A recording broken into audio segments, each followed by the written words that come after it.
जी सिर्फ अपने दो टांग दूसरों के लेके वो चल रहे हैं।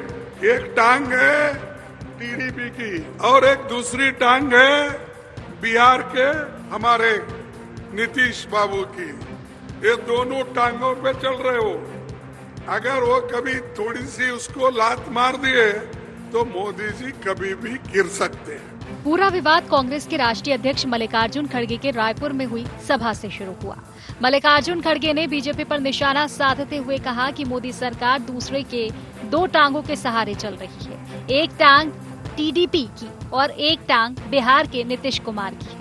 अगर वो थोड़ी सी भी लात मार दे तो मोदी सरकार कभी भी गिर सकती है। खड़गे के इसी बयान पर बीजेपी सांसद बृजमोहन अग्रवाल ने कहा कि बीजेपी को किसी सहारे की जरूरत नहीं है। देश में छूत अछूत समाप्त हो चुका है, लेकिन कांग्रेस बाकी पार्टियों के लिए अछूत बनी हुई है। जो पार्टियां कांग्रेस के साथ आती है, लोग उनका साथ छोड़ देते हैं। बीजेपी को किसी बैसाखी की जरूरत नहीं है। बीजेपी सबका साथ, सबका विकास, सबका विश्वास और सबके प्रयास को लेकर चलती है। कांग्रेस तो अब देश में छुआछूत समाप्त हो गया है, परंतु उसके बाद भी कांग्रेस जो है बाकी पार्टियों के लिए अछूत बनी हुई है। जो लोग उनके साथ में आते हैं फिर उनको छोड़कर चले जाते हैं, तो ऐसी पार्टी का अब कोई भविष्य नहीं है। सांसद बृजमोहन अग्रवाल के बयान ने प्रदेश में नए विवाद को जन्म दे दिया है। कांग्रेस नेता एकजुट होकर बृजमोहन अग्रवाल के इस बयान का विरोध कर रहे हैं। पीसीसी चीफ दीपक बैज ने बीजेपी नेताओं को सामंतवादी विचारधारा का बता दिया, तो वहीं पूर्व पीसीसी चीफ धनेंद्र साहू का कहना है कि खड़गे की सभा की सफलता से बीजेपी बौखला गई है। उन्होंने कहा कि यही कारण है कि बीजेपी के नेता स्तरहीन बयान दे रहे हैं। छुआछूत, अस्पृश्यता के लिए अलग से कानून लाए। उस कानून को आज भी संविधान में उल्लेख है। भेदभाव, छुआछूत नहीं रहना चाहिए। अगर भारतीय जनता पार्टी और उनके नेता अगर सामंतवादी विचारधारा के हैं तो हम क्या कर सकते हैं। कांग्रेस की सभा जो हमारे राष्ट्रीय अध्यक्ष खड़गे जी ने जो ली, उस सभा की सफलता को देखते हुए भारतीय जनता पार्टी के नेतागण पूरी तरह से बौखला गए हैं और अमर्यादित आचरण करने पर उतारू हो गए हैं। अवैधानिक आचरण करने पर उतारू हो गए हैं। बहरहाल कांग्रेस विपक्ष की भूमिका निभाने का पुरजोर प्रयास कर रही है और इसीलिए सभी मोर्चों पर बीजेपी को घेरने के लिए कई कार्यक्रमों का आयोजन भी कर रही है। हालांकि चुनाव में अभी काफी समय है, लेकिन तमाम चुनौतियों के बीच दोनों ही दल अपनी पृष्ठभूमि मजबूत करने के प्रयास में है। ऐसे में अब देखना होगा कि खड़गे के बयान से शुरू हुई छूत अछूत की राजनीति में कब विराम लगता है। कैमरा पर्सन रूपेश यादव के साथ राहुल अग्निहोत्री की रिपोर्ट।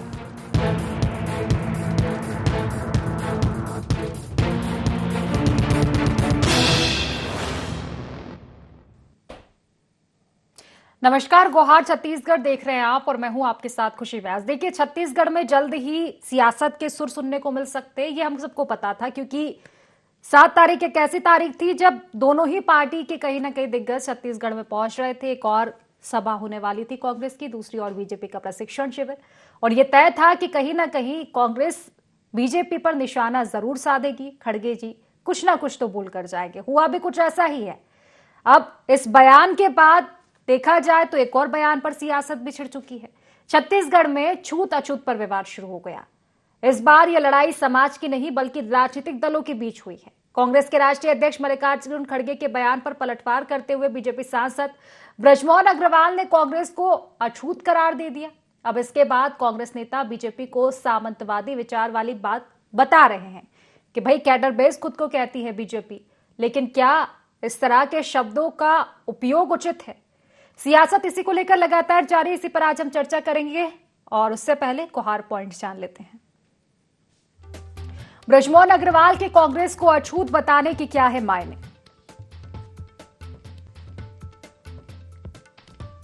राजनीति में ऐसे शब्दों का इस्तेमाल कितना जायज?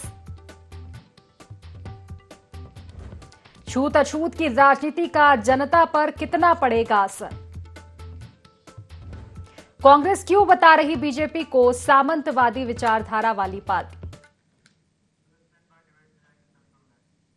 इन्हीं सब मुद्दों को लेकर आज हम चर्चा करेंगे। खास मेहमान हमारे साथ जुड़ चुके हैं। सबसे पहले आपका परिचय मैं करवा देती हूँ। हमारे साथ बीजेपी से प्रवीण साहू जी जुड़ चुके हैं, कांग्रेस से प्रवक्ता सत्यप्रकाश सिंह जी हमारे साथ जुड़ चुके हैं और वरिष्ठ पत्रकार के शर्मा जी भी हमारे साथ जुड़ चुके हैं।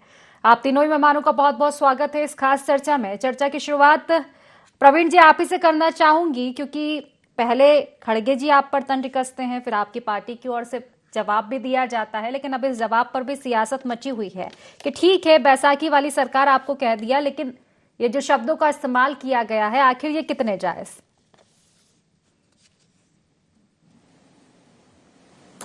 देखिए, सबसे पहले भारत माता की जय कहूंगा। आप सभी को नमस्कार और प्रणाम।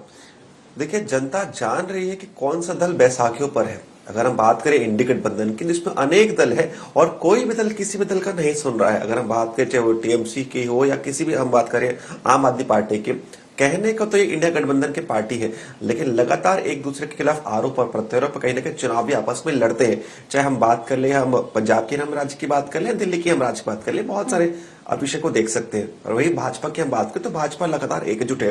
यही एकजुटता देखकर कांग्रेस के पेट में तकलीफ होती है और लगातार इनके चाहे राष्ट्रीय अध्यक्ष हो या स्थानीय नेता हो उल जुलल बयान देते हैं। और लगातार देखिए, अगर हम लगातार जब भी हम देख रहे हैं कांग्रेस की अगर दिशा की हम आगे बढ़े तो कहीं ना कहीं वो अपनी दिशा भटक गई है, दिशा से भ्रमित हो चुकी है। इसलिए अगर हम देखें तो इनका जो गठबंधन है वो अस्थायी रूप से कहीं ना कहीं स्वार्थवादी गठबंधन है। तो इसलिए इस प्रकार कहा गया कि जो भी गठबंधन कांग्रेस के साथ जुड़ता है वो स्थायी गठबंधन ना होकर एक स्वार्थ सिद्धि का गठबंधन है। तो निश्चित रूप से इसलिए जनता कहीं ना कहीं कांग्रेस पार्टी और जितने भी गठबंधन की विचारधारा है उसको कहीं ना कहीं जड़ से समाप्ति करने के लिए लगातार कमर कस चुकी है। और रही बात हमारी विचारधारा की हम बात करें तो आज मोदी जी के नेतृत्व में तीसरी बार हमारी जो सरकार है रिपीट हुई है। और कहीं ना कहीं नेहरू जी के बाद ये इतिहास आदरणीय मोदी जी की सरकार है और मोदी जी ने रच दिया है कि तीसरी बार कहीं कहीं अगर हम बात करें तो यह अभूतपूर्व काम है जो जनता के विश्वास को लेकर हम आगे बढ़ रहे हैं। तो यही विश्वास जो हमको प्राप्त हुआ है कि कांग्रेस को पच नहीं रहा है, इसके लिए कांग्रेस पार्टी के राष्ट्रीय अध्यक्ष भी कहीं ना कहीं उलझुल बयान दे रहे हैं। ठीक है सत्यप्रकाश जी, देखिए कुल मिलाकर देखा जाए तो खड़गे जी की बातों का जवाब बृजमोहन जी ने दिया। खड़गे जी ने जिस तरह से कहा कि भाई बैसाखी के सहारे बीजेपी चल रही है, तो अब उन्होंने भी तंज कसाई है कि ठीक है वो तो चल भी रहे हैं बैसाखी के सहारे, लेकिन आपके पास तो बैसाखियां भी नहीं टिक पाती है। ये देखिए बहुत गंभीर विषय है, थोड़ा सा मेरे को समय दीजिएगा। अरे तो मैं प्रवीण साहू जी ने जो बात की तो मैं एक बात और पिक्चर के माध्यम से बताना चाहूंगा, पर उनका जवाब दे। इन्होंने अपने गठबंधन की बात की। देखिए हमारे साथ जो गठबंधन रहता है ना वो हमारे साथ रहता है, हम उसके साथ कुछ षड्यंत्र नहीं रचते हैं। मैं आपको एक दो तीन उदाहरण बताना चाहूंगा। एलजेपी के दो टुकड़े, पासवान जी पशुपति पारस और रामविलास, एलजेपीआर। शिरोमणि अकाली दल दो हो गए, अकाली दल संयुक्त अकाली दल। जेडीयू के दो हो गए, जेडीयू जो एक नीतीश कुमार जी के पास है, एक हिंदुस्तानी अवाम मोर्चा। अपना दल के दो हो गए, सोनीलाल और कामरोवादी। शिवसेना के दो, वो सबके सामने है। तमाम ऐसे बहुत पार्टियां, मैंने कुछ पार्टियों के नाम लिए। तो ये क्या हल करते, किस तरह से अपने सहयोगी के साथ किस तरह से षड्यंत्र रचते, किसी से छुपा नहीं है। मगर देखिए मैं एक बात बोलना चाहूंगा, ये हमारी पार्टी बात कर रहे थे, हमारी पार्टी विचारधारा है। देखिए कांग्रेस पार्टी इतनी पुरानी पार्टी है, वो एक सिर्फ राजनीतिक दल नहीं है, वो एक सोच है, एक विचारधारा है, धर्मनिरपेक्षता की विचारधारा है। वो विचारधारा लोकतांत्रिक व्यवस्था की विचारधारा है। वो विचारधारा है कि हम दलितों को आगे लेके जाए, हम आदिवासियों को आगे लेके जाए, हम वंचित वर्ग को आगे लेके जाए। मगर अगर हम बीजेपी की बात करें तो उनकी विचारधारा क्या है? सामंतवादी विचारधारा है, पूंजीवादी विचारधारा है। तभी तो 2014 के बाद के आंकड़े में अगर बात करूं तो 40% जो वेल्थ है, जो पैसा है, वो पूरे देश के 1% लोगों के पास है। वो 1% कौन है? कौन इनके भाई बंधु है? वो किसी छुपा नहीं है। तो ऐसा क्यों है? ये पूंजीवादी सोच है इनकी, इसी वजह से। और देखिए और मैं बताना चाहूंगा कि इनको दिक्कत क्या है। जैसे मैंने बोला हमारी पार्टी एक विचारधारा है संविधान को आगे ले जाने की, संविधान के तहत देश को चलाने की, संविधान जो हक देता है सभी को आगे ले जाने की। मगर इन्होंने क्या किया है? इनके शासन के लिए बात करूं, आपको एमपी में उदाहरण याद होगा, आदिवासी जो युवक था उसके ऊपर किस तरह से पेशाब किया गया। राजस्थान में जहां इनकी भी सरकार है, हमारे विपक्ष के नेता विधानसभा राजस्थान के जो है वो मंदिर जाते हैं तो उसको इनके जो नेता है वो गंगाजल से धुलवाते हैं। बारात अगर दलित कोई घोड़े पे बैठ के निकल जाए तो इनके एमपी हो चाहे छत्तीसगढ़ हो, यहाँ पे मारपीट हो जाती। अब छत्तीसगढ़ में बताओ सबसे देखिए दुर्भाग्यपूर्ण क्या है, 14 अप्रैल 2025 मतलब अंबेडकर जयंती, जिस दिन हमारे बाबा साहब की जयंती थी, मैं छत्तीसगढ़ की बात बताना चाहूँ, कोरबा में एक आदिवासी व्यक्ति के साथ, एक दलित व्यक्ति के साथ रात भर मारा जाता है। कौन मारता है? पूंजीवादी व्यक्ति, जिनकी सोच पूंजीवादी है, जो समर्थक है बीजेपी के, वो रात भर उसको पीटते हैं, पिलास से उसको नाखून खींचते हैं। इनकी सोच है। और आज तक जुलाई आ गया, आज तक एक भी व्यक्ति गिरफ्तार नहीं हुआ। ये है पूंजीवादी सोच इनकी है, इसलिए वो लोग। और सबसे बड़ी दिक्कत क्या है, जो मल्लिकार्जुन खड़गे जी है वो इसी संविधान के तहत इतने ऊपर आए हैं। ये संविधान जैसे मैंने बोला हक देता है दलितों का आगे बढ़ने की, आदिवासियों का आगे बढ़ने की, मगर इनको दर्द ये हो रहा है कि मल्लिकार्जुन खड़गे एक दलित व्यक्ति जो है, दलित समाज से जो व्यक्ति है, वो इतने बड़े पद पे कैसे पहुंच गए, वो राज्यसभा में कैसे पहुंच गए, वो एक पार्टी के राष्ट्रीय अध्यक्ष कैसे बन गए।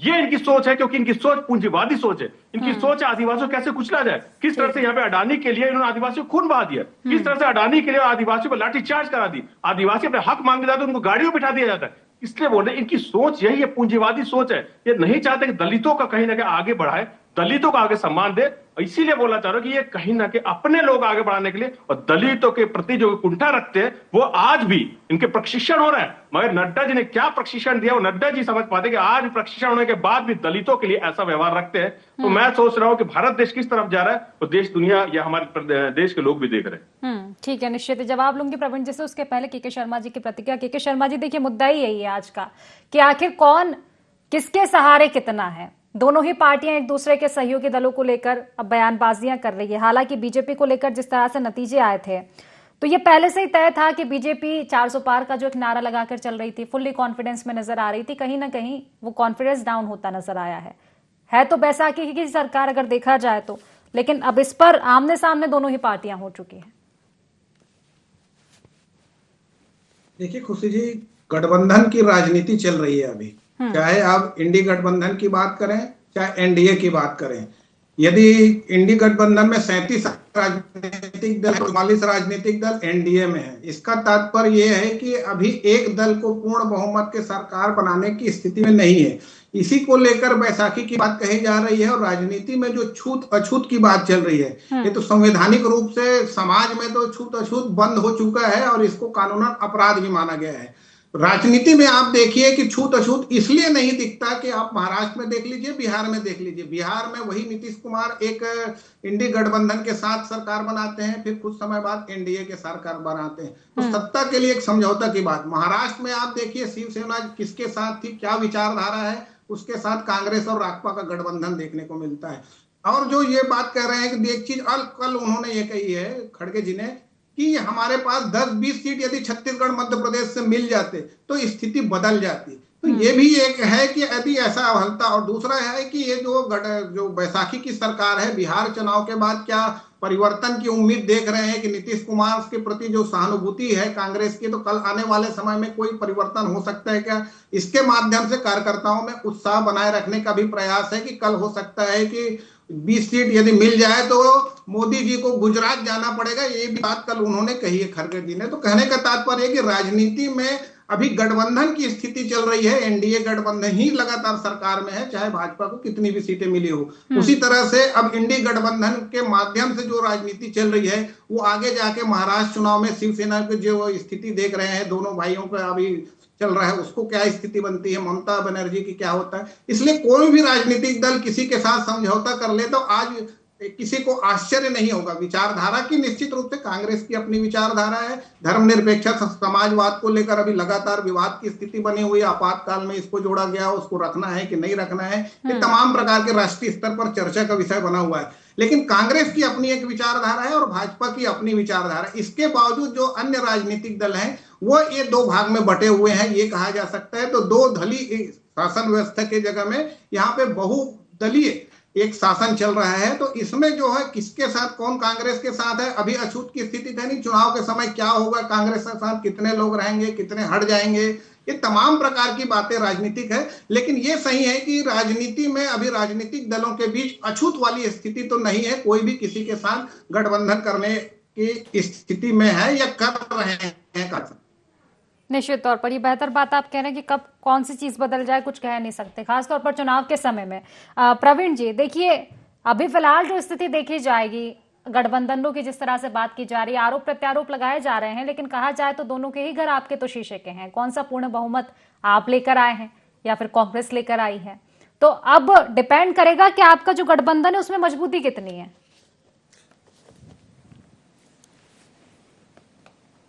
देखिए हमारे गठबंधन में निश्चित रूप से बहुत मजबूती है और इनके देखिए मैंने कहा ना कि देखिए हमारी नीति और इनकी नीति में बहुत अंतर है। इनकी जो नीति है स्वार्थ की नीति है, इसलिए अगर हम बात करें तो देखिए वो अगर दिल्ली की हम बात करें तो जो इंडी गठबंधन की बात करें तो आम आदमी पार्टी और कहीं ना कहीं कांग्रेस अलग अलग चुनाव लड़ते हैं, तो काहे का गठबंधन, तो निश्चित रूप से इनके स्वार्थ सिद्धि गठबंधन होती है। वही भाजपा की नीति और भाजपा की जो एनडीए के गठबंधन है वो लगातार देश हित को रखते हुए हम गठबंधन को आगे बढ़ा रहे हैं, तो निश्चित रूप से यही मूलभूत फर्क है। और मेरे भाई सत्यप्रकाश जी कह रहे थे कि भाई कांग्रेस जो है और भाजपा में बहुत अंतर है और भाजपा के दल में ये होता है, तो इनको मैं याद दिला दूं कि देखिए कांग्रेस से निकलने वाले दो पार्टी शायद ये भूल चुके हैं, इनको याद दिला दूं, टीएमसी तृणमूल कांग्रेस का भी जन्म कांग्रेस की ममता बनर्जी से ही हुआ जो पहले कांग्रेस में थी। इनकी बात अगर याद दिलाऊं तो एनसीपी शरद पवार पहले कांग्रेस के नेता थे, बाद में उन्होंने अपनी पार्टी बनानी, तो निश्चित रूप से कांग्रेस ऐसे ही है जो अपने नेताओं को स्थान नहीं देती है, इसलिए उनके महत्वपूर्ण नेताओं को अलग अलग पार्टी बनाने के लिए विवश होना पड़ता है। रही बात दलित और कहीं ना कहीं वंचित वर्ग की बात कर रहे थे, मैं अपने प्रदेश की ही बात करता हूं। देखिए यहां पर अगर बात करें तो सबसे ज्यादा आदिवासी वर्ग का किसी ने शोषण किया तो कांग्रेस पार्टी वालों ने किया। पिछले 5 साल की हम बात करूं तो देखिए चरण पादुका का वितरण जो हम कर रहे थे, इन्होंने अपने कार्यकाल में इसको बंद कर दिया।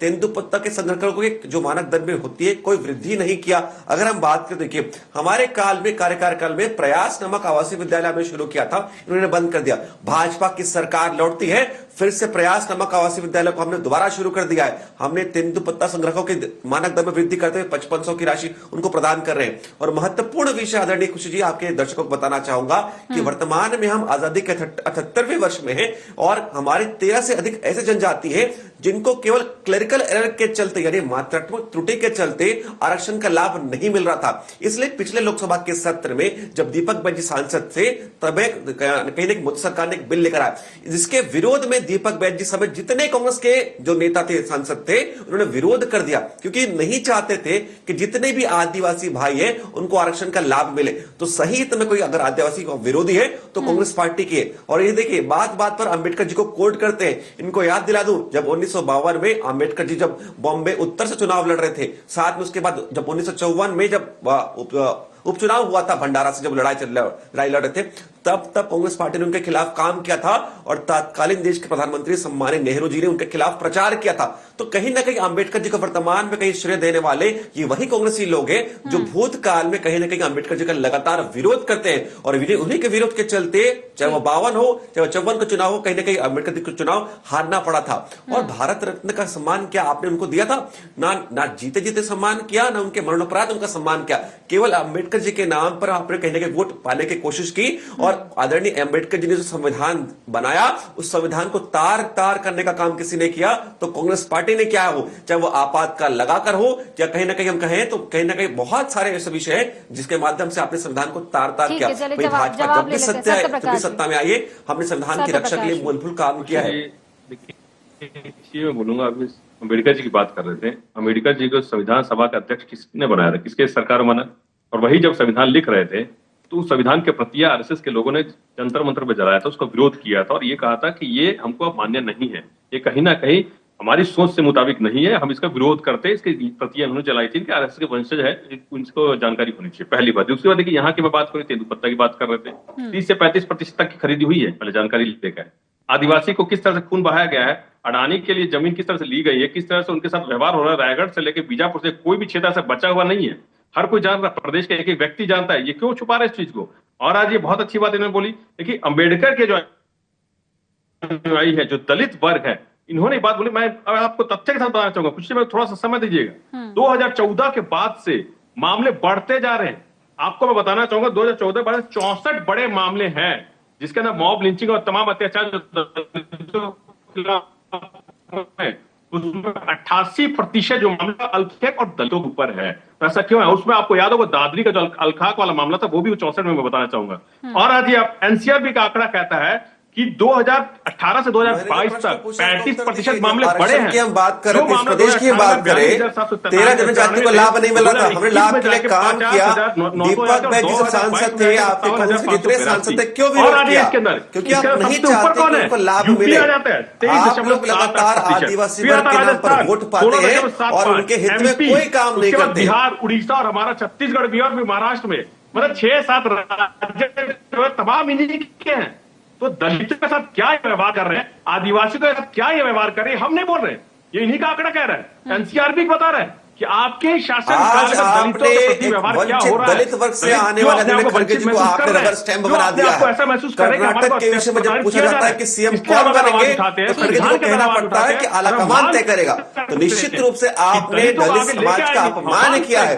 राष्ट्रीय अध्यक्ष तो बना दिया लेकिन पावर्स नहीं दिया, केवल मुखौटा बना दिया है आपने उनको, रबर स्टैंप बना दिया है। इससे बड़ा अपमान नहीं हो सकता। तकलीफ हो जाती है अगर दलितों की बात करते हैं, अगर वंचितों की बात करते हैं। हाँ ठीक है, समय की कमी। के शर्मा जी से प्रतिक्रिया लेना चाहूंगी। शर्मा जी देखिए, किसके अंबेडकर किसके आदिवासी, इसको लेकर तो देखा जाए तो समय समय पर खासतौर पर छत्तीसगढ़ में तो सियासत होती है नजर आई है, बल्कि छत्तीसगढ़ क्या अब तो ये नेशनल मुद्दा बन चुका है। मुझे लगता है कि राजनीतिक दलों के लिए आदिवासी अब जात नहीं कार्ड बन चुका है, एक चुनावी कार्ड। जब चुनावी रण सस्ता है तो आदिवासियों को उतारा जाता है। अभी ताजा मामला देख ले लखमा जी का। लखमा जी को लेकर हमदर्दी कांग्रेस को भी है और बीजेपी को भी है, तो उनको भी कहीं ना कहीं इसी को लेकर बार बार जिक्र किया जा रहा है, आदिवासी आदिवासी। देखिए खुशी जी, निश्चित रूप से आदिवासी और अनुसूचित जाति इनके विकास को लेकर बात हो रही है और छत्तीसगढ़ के मतदाता इनको कहें कि 39 सीट जो है इनके लिए आरक्षित है, 29 आदिवासियों के लिए और 10 अनुसूचित जाति वर्ग के लिए। तो ये एक महत्वपूर्ण भूमिका निभाते हैं और राजनीति में आप इनकी बात कहेंगे तो इनके विकास के लिए इनमें एक जागरूकता देखने को मिलेगी। देखिए, एक कांग्रेस को पूर्ण बहुमत मिलता है बस्तर में और जब 12 के 12 सीट चली जाती है विधायक के, उसके बाद अभी चुनाव होता है, जब मोदी की गारंटी आती है तो वहां पे स्थिति बदल जाती है, 8-4 की स्थिति आ जाती है। इसी तरह से अनुसूचित जाति वर्ग में देखिए, कांग्रेस को पूर्ण बहुमत था, आज भी कहेंगे तो 6-4 की स्थिति है। तो ऐसी में मेरा ये कहना है कि इन सबको विकास के प्रति एक जागरूकता आप इन दोनों वर्गों में देखने को मिलेगी, राजनीतिक जागरूकता देखने को मिल रही है, जिसके चलते चाहे नक्सली उन्मूलन की बात कहें या सरकार की विकास योजनाएं वहां तक पहुंचाने की जो सरकार के दावे किए जा रहे हैं उसकी बात कहें, व्यवहारिक धरातल में कितना होता है ये अलग विषय है। लेकिन ये जो काम हो रहे हैं ये उनमें जागरूकता को दिखाता है और इन वर्गों में जैसे जैसे जागरूकता आती जाएगी, मुझे लगता है कि राजनीतिज्ञों को विकास की राजनीति करनी पड़ेगी। जो आप वोट बैंक इनको कह रहे हैं, मुझे लगता है कि ये स्थिति में परिवर्तन होता जा रहा है। जैसे जैसे इसमें राजनीति का रही संवाद, संचार के माध्यम से कहें या संवाद के माध्यम से कहें, इनमें एक जागरूकता आपको देखने को मिल रही है, जिसके चलते ये विकास की राह में और लोकतंत्र पर विश्वास व्यक्त करते हुए नक्सली हिंसा के खिलाफ खड़े हो रहे हैं। निश्चित ही बेहतर बात आप कह रहे हैं। फिलहाल क्योंकि समय की कमी, इसलिए चर्चा को ही समाप्त करना पड़ेगा। आप तीनों मेहमानों का बहुत बहुत शुक्रिया इस चर्चा में जुड़ने के लिए। तो देखिए, छत्तीसगढ़ का विकास और छत्तीसगढ़ के आदिवासियों का विकास किसने किया है, इसको लेकर तो लगातार राजनीतिक जंग छिड़ी ही रहती है, लेकिन अब बवाल जो हो रहा है वो बयान पर हो रहा है। एक और खड़गे जी का बयान है, दूसरी ओर बृजमोहन अग्रवाल जी का बयान है, और ये बयान दर्शा रहा है कि ठीक है, गठबंधन तो दोनों ही पार्टियों ने बना रखे हैं, लेकिन मजबूती किसकी रहेगी गठबंधन में। एक दूसरे पर आरोप प्रत्यारोप है, देखने वाली बात होगी कि इन बयानों पर अब सियासत और कहां तक पहुंच पाएगी। फिलहाल गुवाहाटी छत्तीसगढ़ में बस इतना ही। आप बने रहिए IND24 के साथ। नमस्कार।